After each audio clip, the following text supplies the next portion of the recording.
Alright guys, in this video we'll be taking a Knight Rider Switch Pod 4 season, or the 1TV Dash style, and we're going to be installing some Jupiter Electronics pod buttons. As you can see on the back right there, this is Rev 3, and you can see that the buttons in the middle are real push buttons. You can see there's little pins there, just two, and there's a wire for the lighting up of the actual leads. So first thing you want to do in this is flip over your pod, okay, and make sure that the pod buttons fit into the pod itself. And as you can see, this one fits perfectly. Okay, there'd be a problem if it was too big for your pod, so you always want to make sure that it's even going to fit. And you can see this one's got plenty of space, which is good. Okay, and then we're going to flip it back over again, and on the front side I'm going to take this template and make sure this fits. You can see it just barely does. I mean, it's like it was made for it. You see that? Perfect. Check this side. This side's pretty good too. Your bezel, if it was ever too big, this one does have a little bit of play that you could probably trim the top or the sides if you needed to, but this one seems like it'll be just fine. So next step is we need to start measuring. We need to measure from this bottom to the top and from the right to the left, because that's where our cutout will be in this pod. And then after you get the measurements, you want to go and mark it down with a pencil exactly where you want it. And when you're marking it, you got to make sure that, you know, it's going to be in there where it can fit. So if you mark it too far over and you try to put this in and this thing is sticking out, it ain't going to work. It's going to have to be centered. Or what you can do is put the pod up there like I'm doing right now and actually go by this template. Use this as a template. Okay, and the way you could do that, you can see this template's only got holes in where the buttons are. So what you can do is put this template on there and mark the holes with a pencil. Mark the top hole and mark the bottom hole. And here you go, you can see that the electronic board is actually a little smaller than the bezel. So if you did need to trim it, you have like, I don't know, 2-3 millimeters, I'd say, all the way around that you could trim it if you had to. But also note, if you do trim the bezel, there's a real nice edge on this bezel. It's going to be kind of hard to replicate that edge. So keep that in mind if you do trim it. If pod's too small and you have to trim it, just keep that in mind that it might not look so pretty once you trim it. Alright, back to this pod here. What you want to do is put this template up on your pod where you're going to mount it at. And you see it's pretty good there. What I did was I just, with a pencil, mark this hole here and the bottom one. Take this off, and that gives you a little reference of where those two holes are. And then we'll kind of measure this with this little gauge here. It's about 2 inches wide. Okay.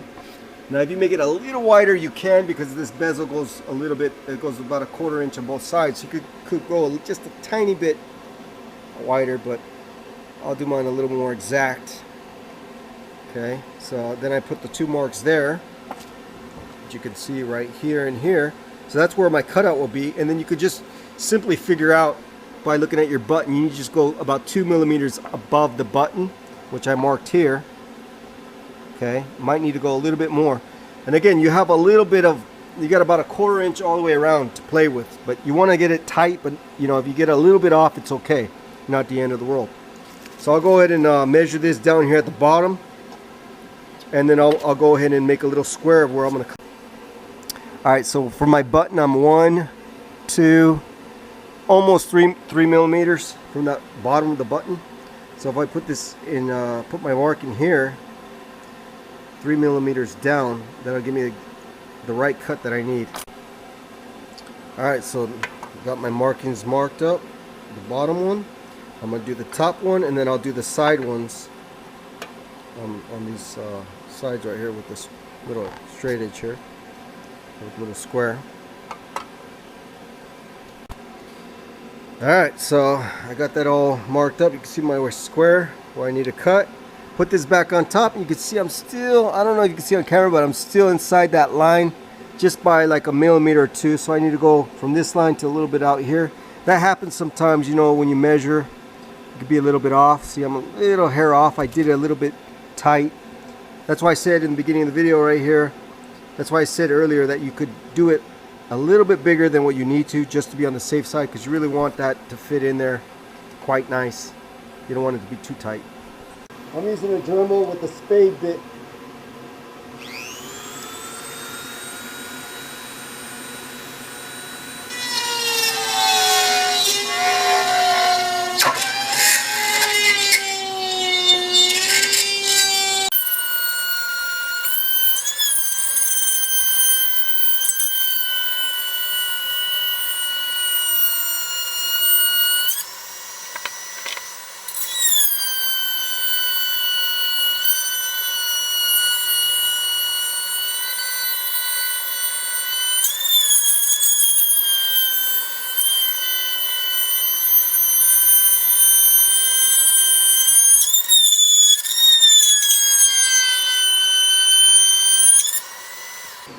You see that smoke? That's why I'm wearing a mask.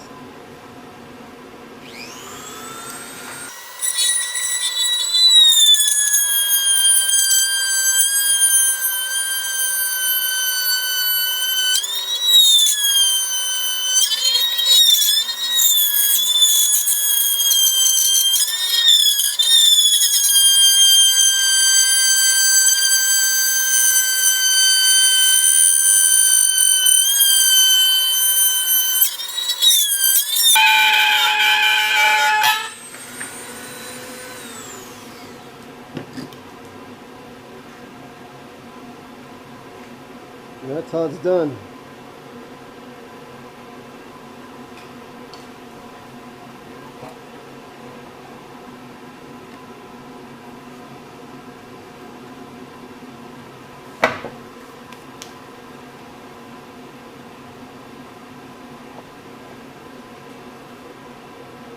And if you could still see it, you could always trim it back a little bit more. It looks like I need to trim a little bit more on this side.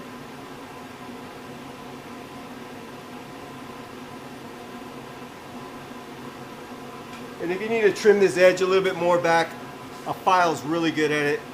You can buy these anywhere, real inexpensive. And you could actually just file it out a little more flat, as much as you need.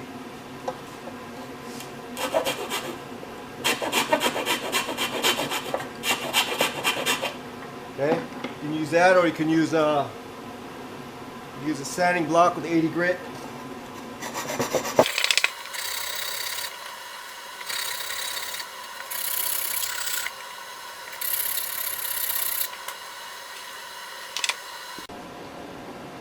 All right, next step is, let's see if this little board fits in there. That's the next step.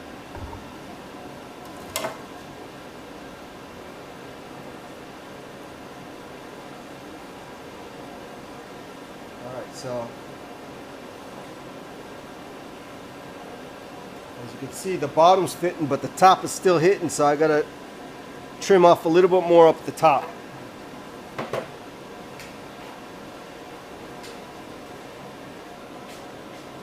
What I'll use is, instead of doing the top, I'm gonna do the bottom. You can do either side.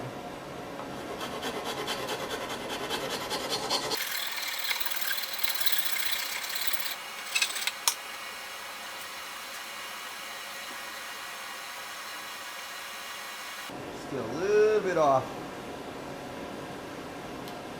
As you can see, it's almost there. Still got to trim it just a little hair more.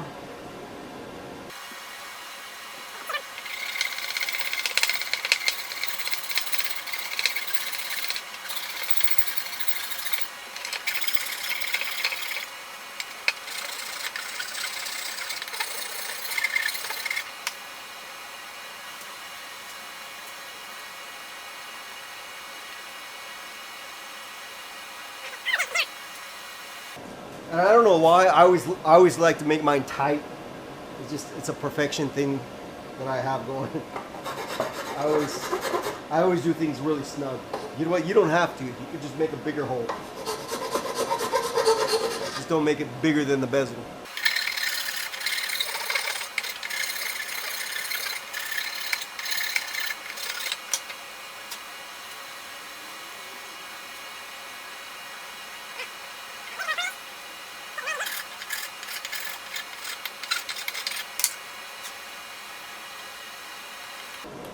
There we go, nice and snug. All right, it just happens to be it's super flush. That might not always happen, depends on how thick the fiberglass will be. Sometimes it'll be sunk in a little bit, the board. Sometimes it will stick out.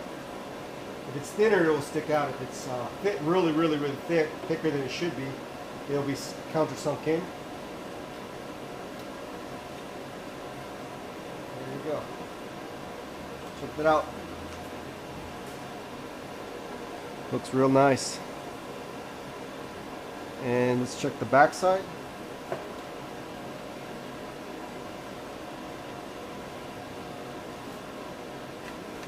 And as you can see, it fits in there nice and snug. The top it's almost hitting the top of the fiberglass, so I couldn't have gone any higher. And you can see the bottom, it's got like a millimeter or two gap. So that's good. And the sides are fine.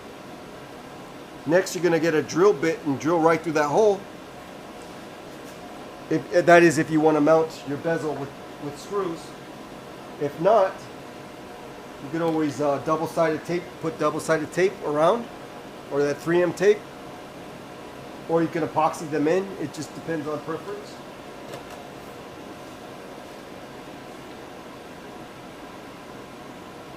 Yeah, that's one side, and then we're just going to do the other side, and we'll be ready to go.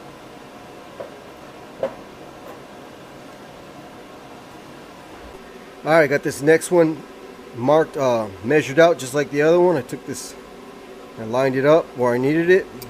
I made sure I put this where I thought it looked best, about right there. Okay, make sure it's straight, and then yeah, it's ready to cut.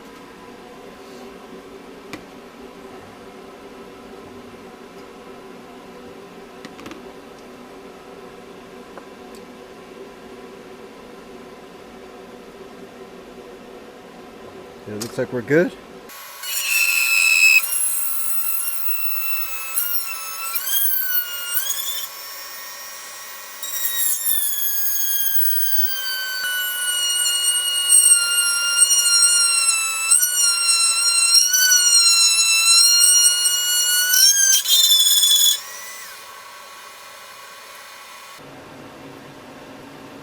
Nice and thick.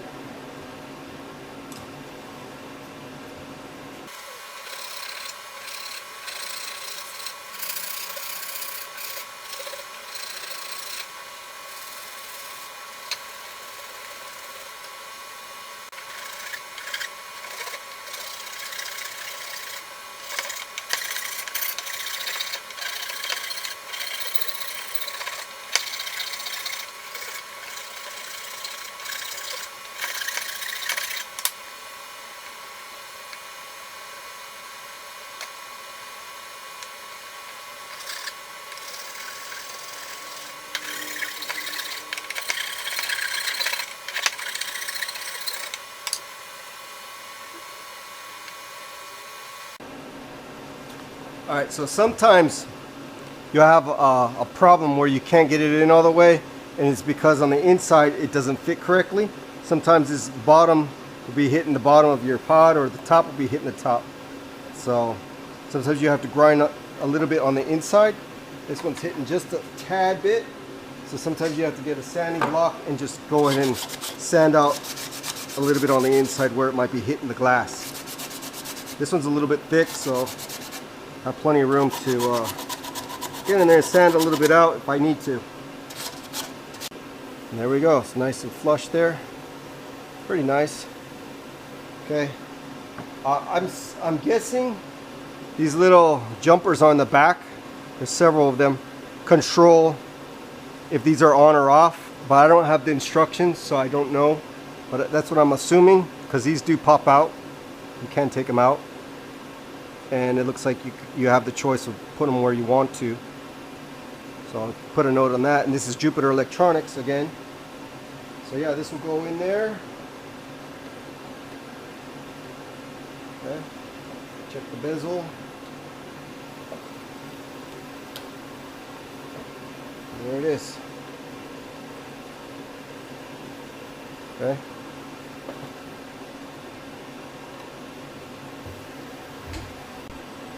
I'm going to go ahead and drill out the center for you.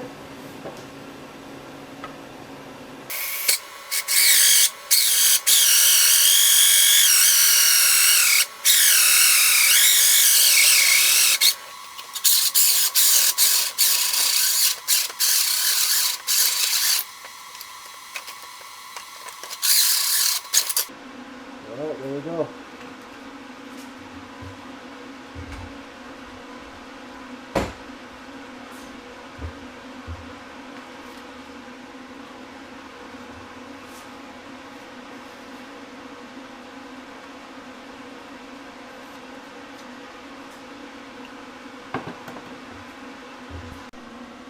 Alright, now that we got the openings cut out for your electronics, you got to figure out how you're going to keep these mounted inside your pod button area. So one way to do it is you could epoxy inside here and then just let the glue dry, the epoxy, and then it'll be there permanently. But if you ever have to service the board, you have to practically break them to get them out, or break your pod. Another way is you can use standoffs inside your pod, and then it could screw in that way, but that's a little bit tougher to do. The easiest way to do it on this particular type of pod is to get a drill bit a little bit smaller than the hold. 764 or 3/32 will fit right in here. Drill, put these in, and then drill a hole through these holes, and then mount screws from the front side. And since the bezel's big enough to hide the screw, why not do it that way, right? So that is if you don't want the screws to show. So when I go and drill through the fiberglass, I'll be able to screw that in, and then you won't see the screws when this is in there like that. Now, if you don't mind seeing the screws, you can go all the way through the template as well with this in place and put your screws up on the front side. It's really a preference thing. So I'm sure you can find some still shots of the show of the original pod showing the screw heads, and you probably can find some screenshots where it didn't have the screw head. So it's really up to you what you want to do. Personally, what I would do is I would screw this into here, and then I would use double-sided tape on my little bezel here. So if anything ever were to happen, I could at least take off the back side and the bezel. Okay, so if you epoxy this on there, it's going to be permanently on there. You're going to end up breaking the plastic bezel to get it back off. At least with double-sided tape, you'll have you could heat it up a little bit in the sun, and it'll probably be able to pull off if you give it some strength, or add a little plastic wedge under there to help break that seal. So I'm going to opt to drill this out for the customer with a drill bit a lot smaller. I'm going to use 3/32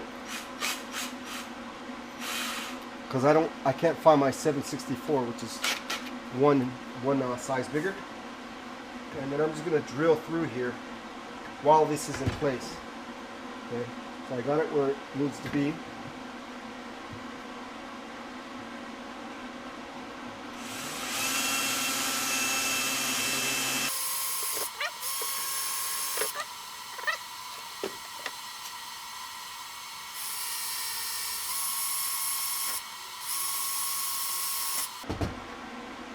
Alright, you can see those holes are real close to the edge. Okay, this one's like it went right through the edge right there, but that's okay, you're not going to see it. So there's my holes. This will go in place, and then I'll have a place to put my screws to hold it down. Okay, and if you use a flathead screw, you could always bevel out that that hole at the end and have it sitting flush. Alright, so I did find some screws that will work. And it's a flathead screw, 3/4 inch long. And this one is a flat Phillips MSSS. It's a number 440 by 3/4 is what it says. 4301-M, item number 43073. I don't remember where I bought these, but they came in a box of 50. Yeah. I believe they're stainless steel. So I went and pre-drilled all the holes on both sides. And then I made the hole at the end a little bit bigger so the flathead can kind of sit in there. Use one of these if you see one of these in your toolbox. That's what you want to use for that. And it still sticks up just a hair, but if you put this on with double-sided 3M sticky tape, it'll be fine. So I'll put all the screws in there just to show you guys how this works. You could even put the screw in just slightly because you might have a hard time getting it on. So you can put it in just slightly like that, kind of have it sticking out. Take your board, slide it in like that, flip it over, hold it in the back. As you hold it, like I said, it's a little tight. So if you put it in there like that and screw it in, it'll go in just fine.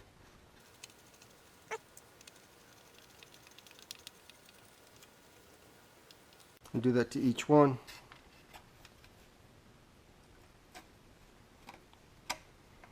Going in, no problem. Alright. So once you get them in, it'll look like that.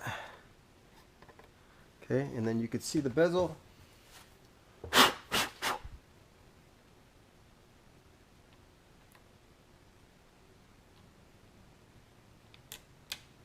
Okay. So like I said, the head sticks out just a hair, but once you put your double-sided tape here, here, here, all the way around, it'll actually lift up a little bit. It'll be just fine. Alright, so that's how it's installed. And I recommend just to use double-sided tape with this particular bezel. It's plastic. You can screw through it, but there's a chance that you can mess it up. So I would just use a double-sided 3M. Like a weather stripping type body molding 3M tape. Okay, you don't have to get the Super Duty one. Like I would even get that 3M tape from like AutoZone, because that one's a little bit less strong than the automotive one that you use for like body molding, the professional one. Because you'd really want this to come off if you need it to come off to get to the screws. All right, so I'll do the next one. I'll show you the end result with that all mounted on there. Alright guys, there you have it. There's the pod buttons installed into the pod. Now this pod is not finished yet. I still need to sand it and primer it. But this video is just to show you how to mount the pod buttons from Jupiter into my 3/4 season pod that I sell at nightridershop.com. Okay. And here is the bezels. If I slide these on. Okay. Here's the right side.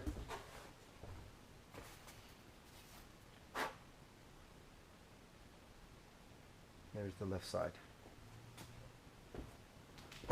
And of course these are just sitting on here. Okay, they're not mounted. The way you want to put these bezels on again is double-sided tape. Alright, so that's how it looks with the pod buttons and the pod button bezel installed on the pod. Okay.